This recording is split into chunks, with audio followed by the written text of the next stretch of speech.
Hello dear students, welcome to my YouTube channel study of chemistry. So आइए हम बात करते हैं एरोमेटिसिटी के बारे में। एरोमेटिसिटी के अंतर्गत हम देखने वाले हैं aromatic, homo aromatic and non aromatic and anti aromatic. इनका जो स्टेबिलिटी ऑर्डर है, जिसमें कि फर्स्ट एरोमेटिक कंपाउंड, देन इसके बाद में होगा आपका होमो एरोमेटिक कंपाउंड, देन आपका होगा नॉन एरोमेटिक,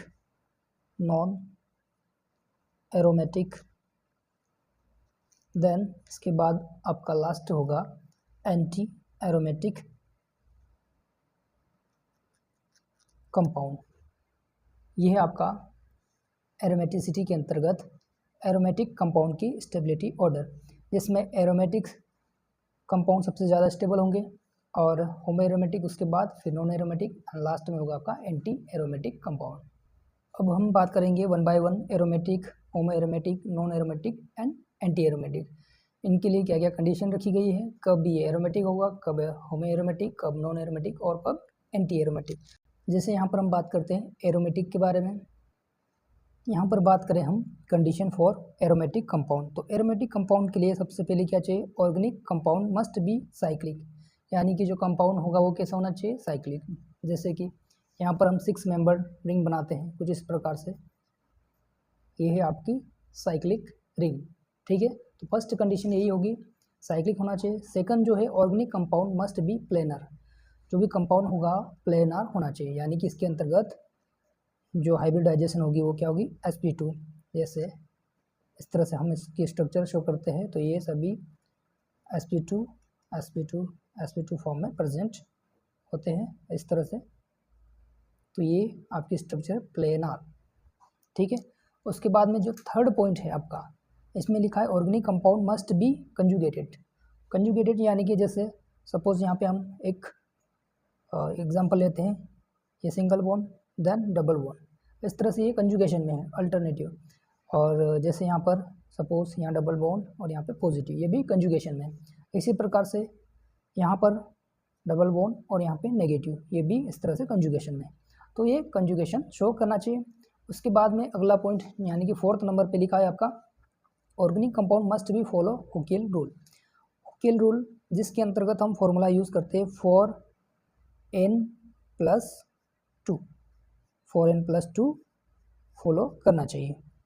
जैसे यहाँ पर n इज इक्वल टू हो सकता है 0, 1, 2, 3, 4 इस तरह से, ठीक है।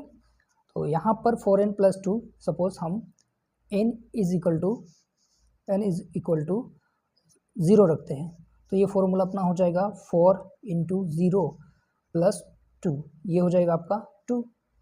तो इस प्रकार से अगर हम देखें तो 4 × 0 + 2 = 2, यानी कि ये सीरीज हो जाएगी आपकी 2, 6, 10, 14, 18 इस तरह से। ये जो सीरीज है ये कहलाएगी आपकी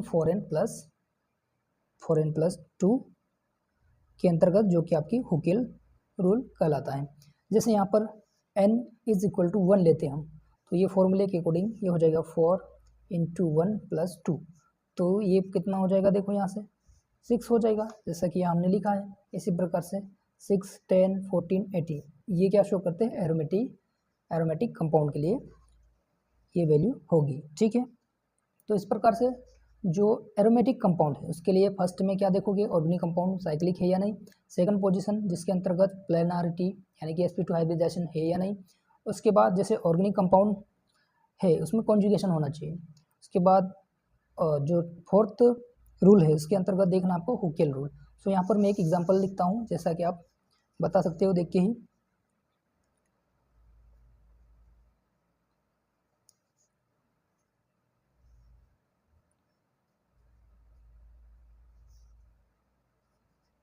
ठीक है, ये 2 एग्जांपल लेते हैं, जिसमें यहाँ पर अगर फर्स्ट देखें हम तो ये साइक्लिक है, फर्स्ट रूल फॉलो कर रहा है, ठीक है, साइक्लिक। सेकंड देखते हैं हम तो इसमें sp2 हाइब्रिडाइजेशन सेकंड रूल भी फॉलो कर रहा है। थर्ड में देखते हैं हम कंजुगेशन, तो कंजुगेशन भी है यहाँ पर, कंजुगेशन भी है, अल्टरनेटिव फॉर्म है इस तरह से।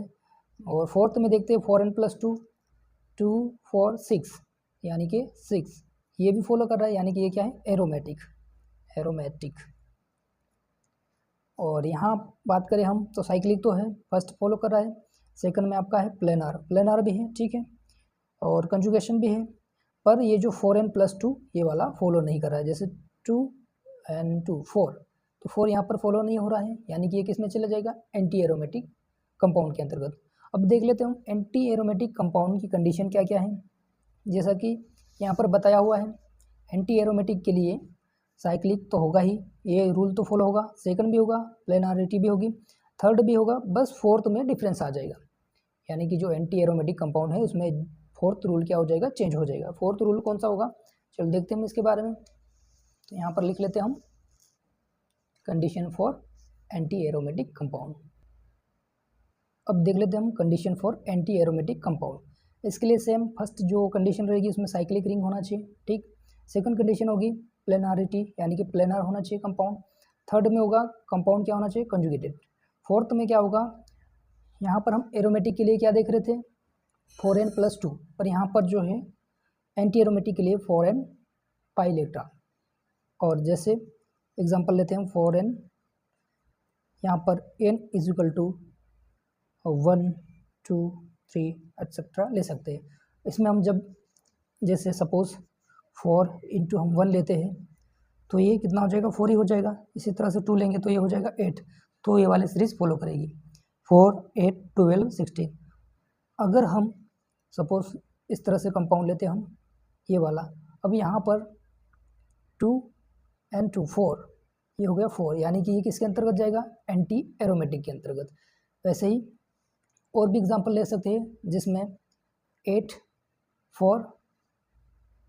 पाई इलेक्ट्रॉन 4 इलेक्ट्रॉन, या फिर 12 पाई इलेक्ट्रॉन, या फिर 16 इलेक्ट्रॉन प्रेजेंट हो, तो वो हो जाएगा आपका एंटी एरोमेटिक कंपाउंड, ठीक है। अब बात करते हैं हम होमो एरोमेटिक कंपाउंड कब होंगे और नॉन एरोमेटिक कंपाउंड कब होंगे।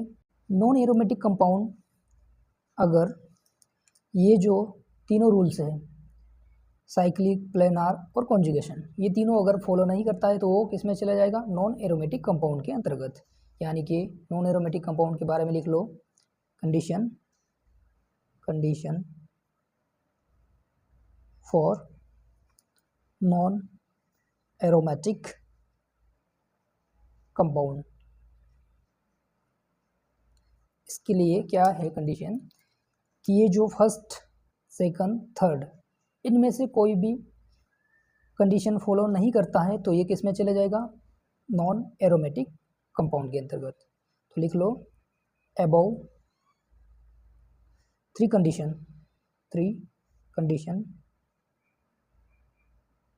कंडीशन, जिसमें फर्स्ट कंडीशन है आपकी साइक्लिक, सेकंड है प्लेनारिटी, और थर्ड है कंजुगेशन नॉट फॉलो, देन ये क्या कहलाएगा, नॉन एरोमेटिक कंपाउंड कहलाएगा, ठीक है। अब हम बात कर लेते हैं लास्ट जो है आपका होमो एरोमेटिक के लिए यहाँ पर जो भी कंपाउंड दिया होगा साइक्लिक भी होगा, और इसमें एटलीस्ट एक sp3 कंडीशन होनी चाहिए, sp3 कार्बन प्रेजेंट होना चाहिए, जो कि आउट ऑफ प्लेन होना चाहिए। जैसे ये जो स्ट्रक्चर दिए हुए हैं यहाँ पर, ये है sp3 हाइब्रिडाइजेशन में, और सिंपली यहाँ पर देखिए हम sp3 और इसके नियर में क्या है, पॉजिटिव चार्ज। तो ये कंडीशन दिखाई दे तो समझ आना कि ये कौन सा है, होमो एरोमेटिक कंपाउंड। इस तरह से हम देखेंगे कि एरोमेटिक के लिए क्या कंडीशन है, एंटी एरोमेटिक के लिए क्या है, और non aromatic and homo aromatic, इन सभी के लिए अलग अलग कंडीशन है। सो फ्रेंड्स, ये था basic of aromaticity. I hope आपको ये वीडियो अच्छा लगा होगा, एंड इससे आपको हेल्प होती है तो प्लीज़ कमेंट्स में ज़रूर बताइए, ताकि आप लोगों के लिए मैं और भी वीडियो लेकर आऊँ। And thanks for watching.